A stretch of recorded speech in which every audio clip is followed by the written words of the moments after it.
What is land agrarian reform? The origin of the land agrarian reform in the Philippines. History of land reform in the Philippines. The pre-Spanish and Spanish era effect on land agrarian reform. The first Philippine Republic. The historical sequence from American Writing to Commonwealth period.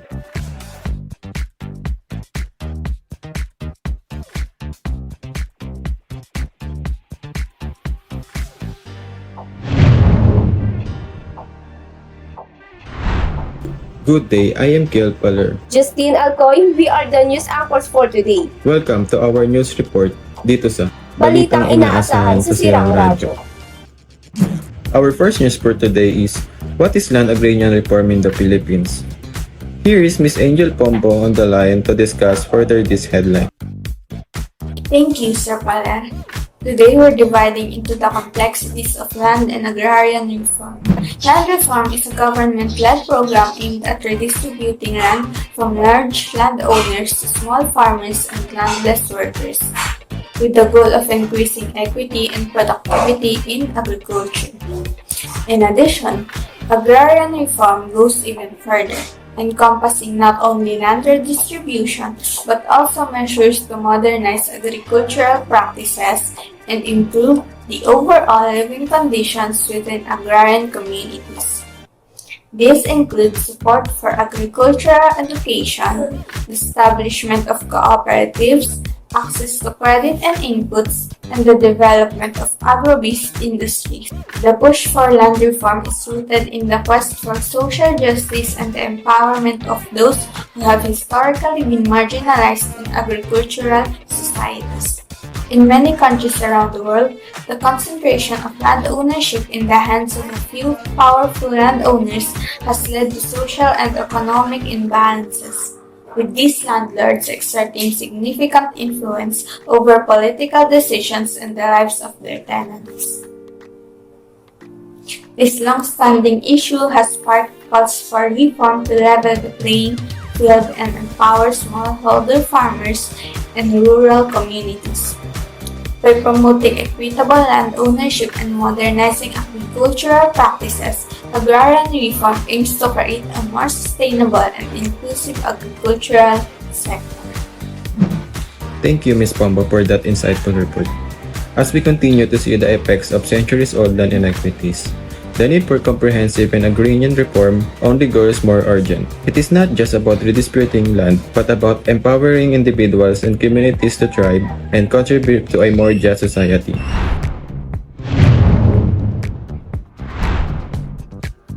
The next news headline is about history of land reform in the Philippines. Ms. Bolos kindly took over the news report. Noted, Ms. Alcoy. Today, we will be exploring the history of land reform in the Philippines, starting from the pre-Spanish era.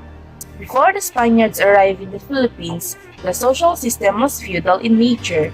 There was a warrior class that lived off the labor of serfs and slaves, similar to medieval Europe.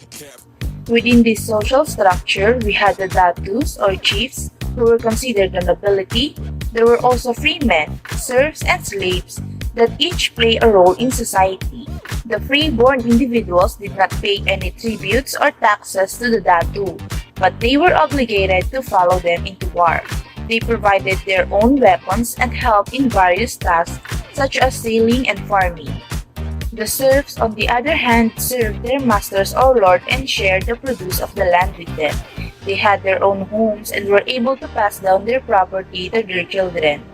Lastly, the slaves served the lord and master in both their house and farm. They were considered property and could be bought or sold. It is fascinating to see how the social structure of the Philippines has evolved over time, shaping the land reform policies that we see today. As we delve deeper into the history of the Philippines, we gain a better understanding of the challenges and successes of land reform initiatives in the country. For better understanding of the Philippines' history of land reform, please further elaborate the Spanish colonial period. I agree with what you have said, Ms. Alcoy.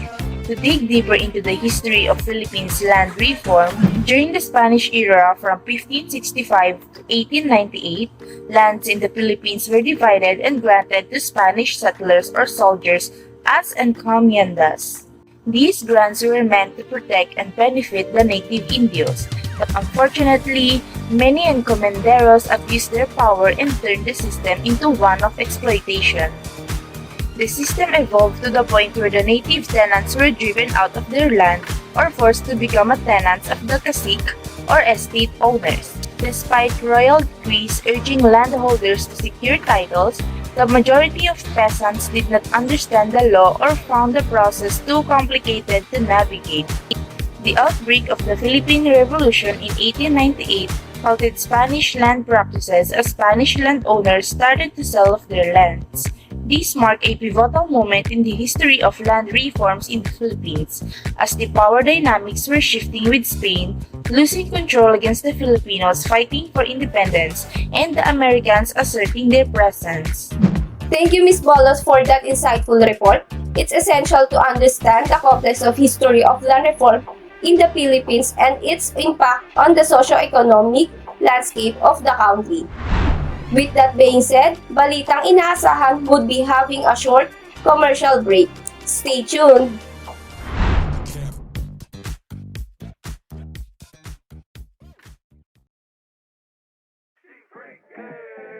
She a little freak, she on me. Yeah, she freak. She a little freak, she for the streets. 6 digits on the check, took it to the bank. Commas after commas, make it boil. Got a 10 coming over, only need a thing. Shooting blanks on a blank, make a girl. My wrist ain't peasy, pros can't please me, sounding too easy. I'm a life stay creamy, pocket so dreamy. Shawty wanna freak me, okay. She freak, she a little freak, she on me. Yeah, she freak, she a little freak, she for the streets. She freak, she a little freak, she on me. Yeah, she freak, she a little freak, she for the streets.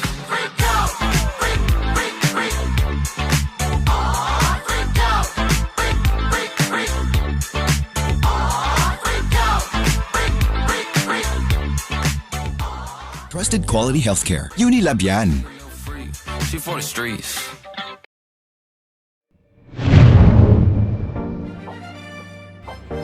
Going back, we're now hearing a news report on the evolving and land tenure system in the Philippines during the early 20th century.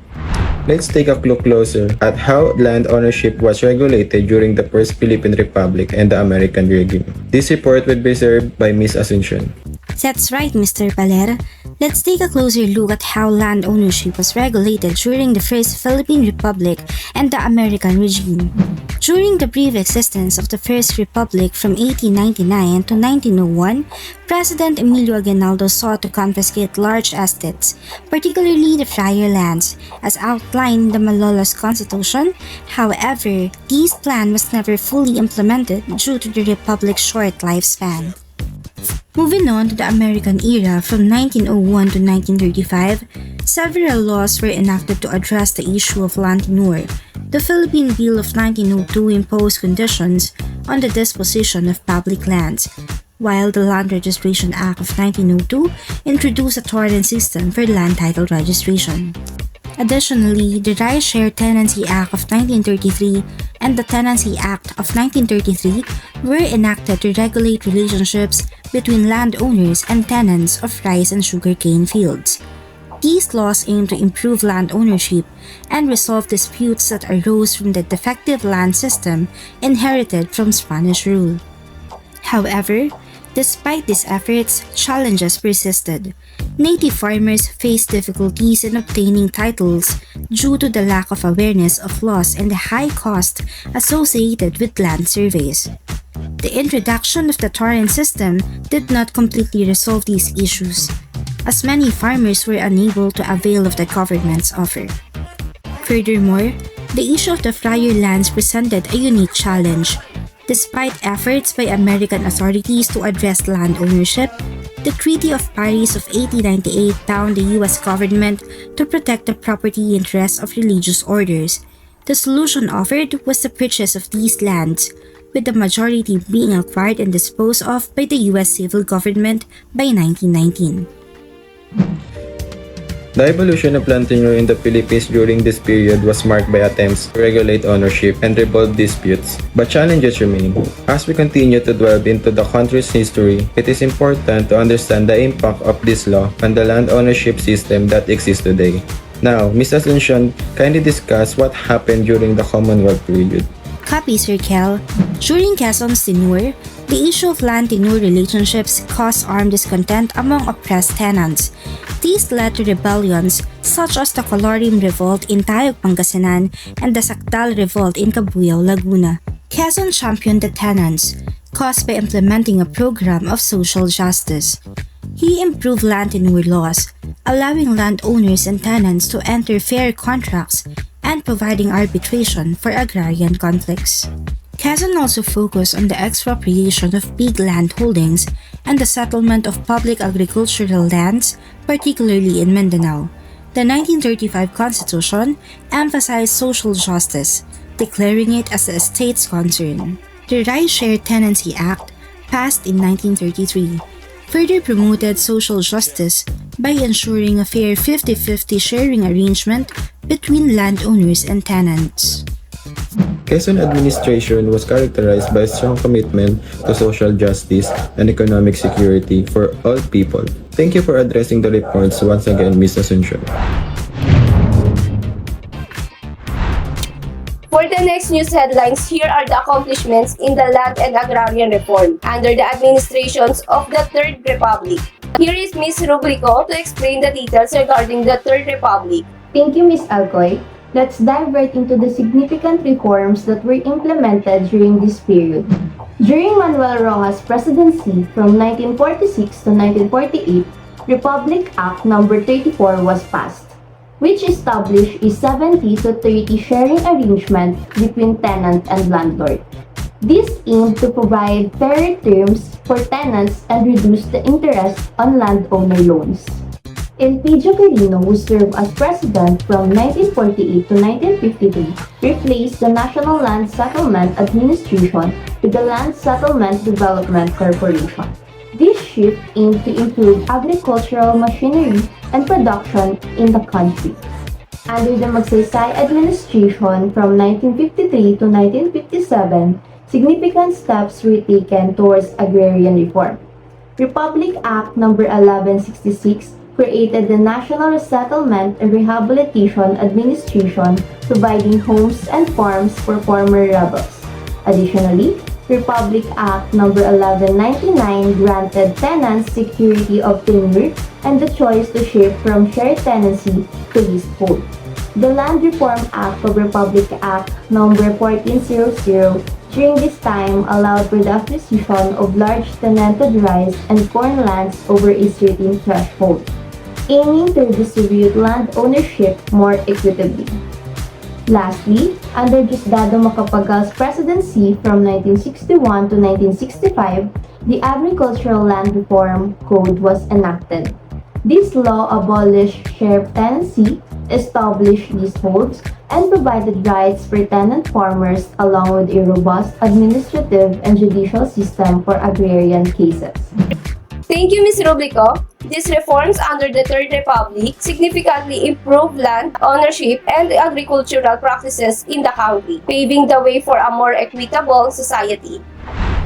Okay, before we continue, we will have a short commercial break first. Please wait for the next news outbreak.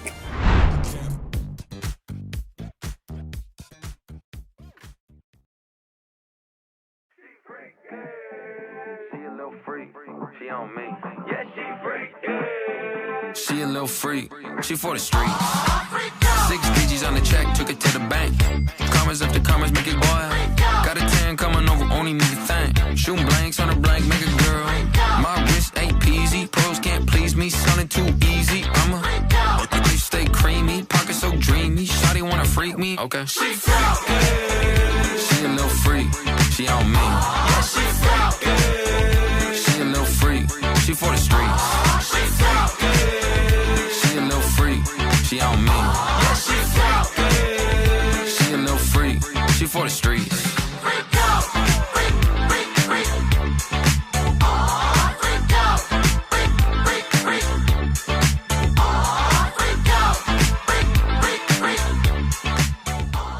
Trusted quality healthcare. Unilab yan. She for the streets.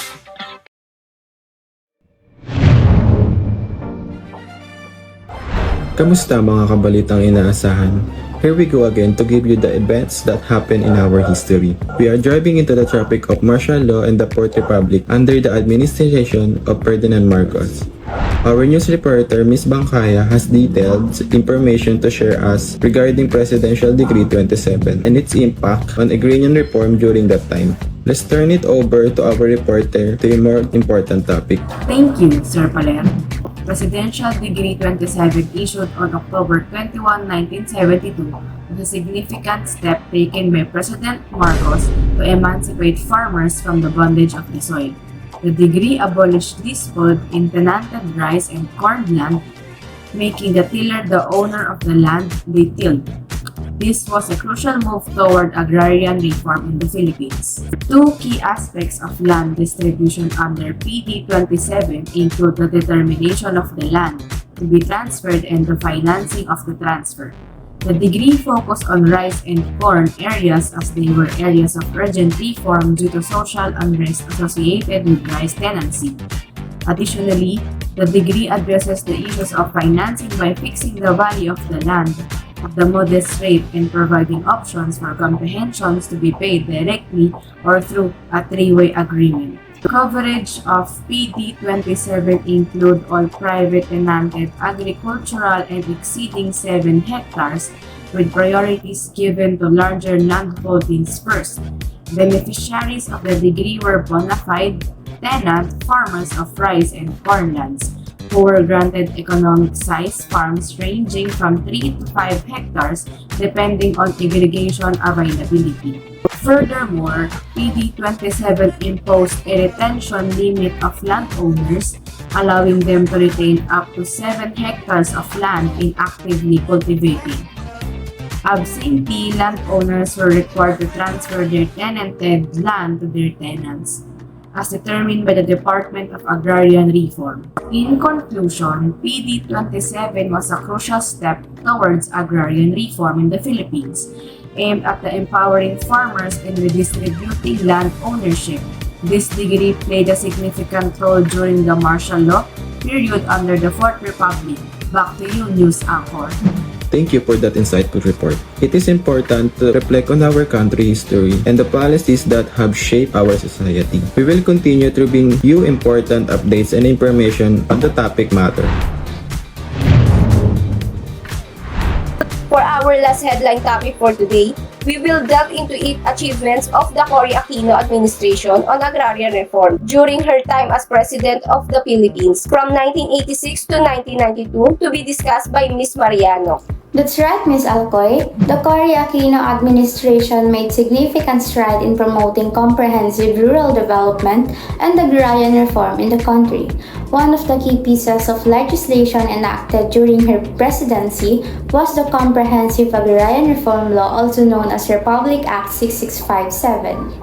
The Comprehensive Agrarian Reform Law was a landmark legislation that aimed to promote social justice and industrialization by implementing a comprehensive agrarian reform program.